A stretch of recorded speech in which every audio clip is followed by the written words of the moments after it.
Thanks everybody for being here. We're going to have a really good discussion here about the new movie, The Fifth Estate, which is about Julian Assange and WikiLeaks. It was based, or was written largely off of a book from The Guardian and a memoir from Daniel Domscheit-Berg. And obviously that shaped. And I think they were clever in the use of imagery and the way that they portrayed like IRC chats and what was going on in Daniel's mind. I think as a piece of movie making, it was entertaining. My worries about it come from the fact that there is a pending grand jury investigation into WikiLeaks, and we suspect Julian Assange, and we suspect there may be others involved in the pending grand jury investigation. There's a couple of ways it was misleading in that it kind of created a false equivalence between these ragtag guys who are trying to make tell you information about what your government was up to, and the United States federal government, and all of its wings. And so, the State Department people end up, kind of their storyline is created as equivalent in a way. And of course, then it doesn't talk at all about the Department of Justice grand jury investigation, which is the real hammer of the federal government. So you end up leaving in the movie thinking, oh, well, here are these nice storylines, right? Where there's the one story of the WikiLeaks guys, there's a story of the State Department guys, they both through some trouble, and then this is how it ends with them. And if you're just writing a piece of fiction and you're trying to show a balance between two things, it's a nice way to tell a nice little story. But it's really not the world, right? I mean, the U.S. federal government, the State Department, the forces that have been brought to bear on WikiLeaks are, it's not a fair fight.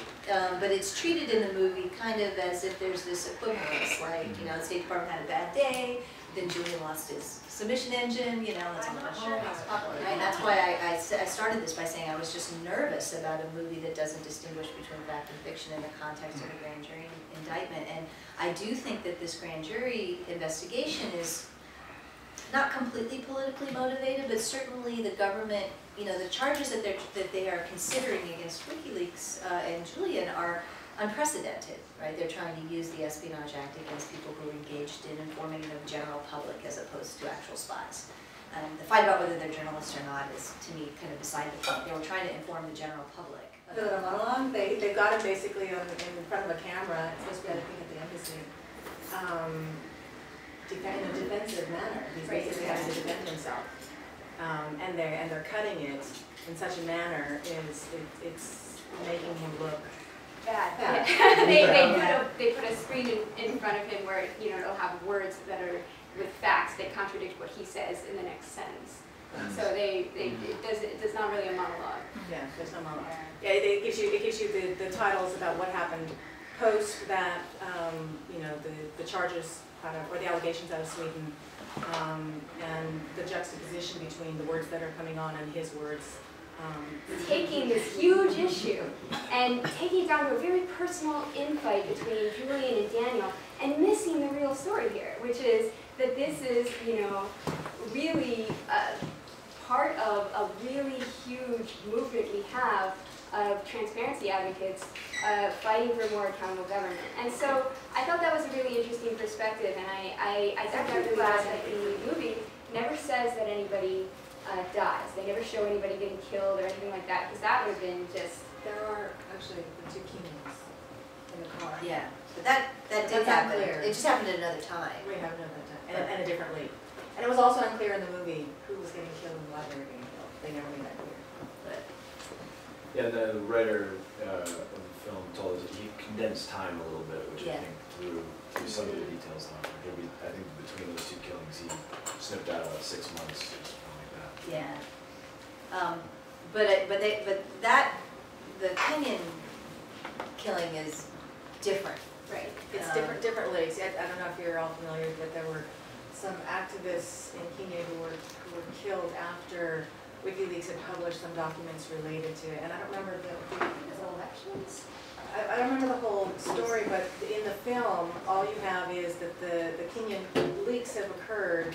You have two men in a car, getting in a car, and they're hearing the news on the radio, and it's unclear exactly who they are, and they stop at a stoplight, and a motorcycle comes up and kills them. And then there's a voiceover that says, or from on the news saying something about assassination gangs. And so it's unclear were these, if you knew the story about WikiLeaks, you knew that there were 2 activists that got killed, but it's unclear that were these assassination gangs that just killed them, or were they being killed? 30-second closing thoughts. I mean, the general diagnosis here is it's a good movie, but just not entirely factually complete. Maybe it's word, not entirely. This is a work of fiction, and I think my biggest problem is that people are going to take this as a gospel of what actually occurred, and in reality this is one point of view from one person, fictionalized, one person who, let's be fair, probably had a pretty big chip on his shoulder, maybe he shouldn't have, maybe he shouldn't have, and then wrote a book about it, and then that became an even more fictionalized screenplay.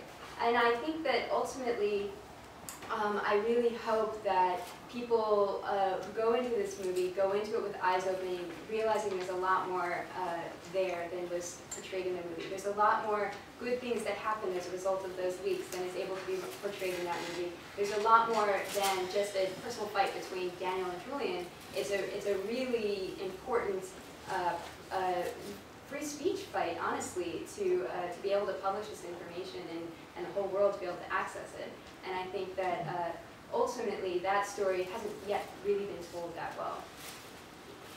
I'm glad that a movie was made. I think Hollywood has generally done a really lousy job of displaying the technical community, and that this movie is actually a step forward in some of those ways, and I'm glad about that.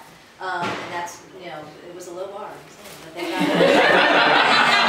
But as I think I've said, I worry that by mixing facts and fiction in the context of an ongoing grand jury investigation where people's lives really are at stake in the real world, not just in the movie world, I would have been happier had they taken some extra steps to just go ahead and make a fictionalized movie. I think that the global community would have welcomed it just as much if they had said, you know, WikiLeaks-like, or, you know, had done something like this. The other thing I do have to say, though, is I actually thought that Benedict Cumberbatch did a great job. I thought the acting was quite good, and was, you know, he did a pretty good job capturing the sense you get when you're sitting and talking to Julian anyway about his mannerisms and his ways and the kinds of things that actors do that are somewhat magical to me. Very good. Let's give him a hand.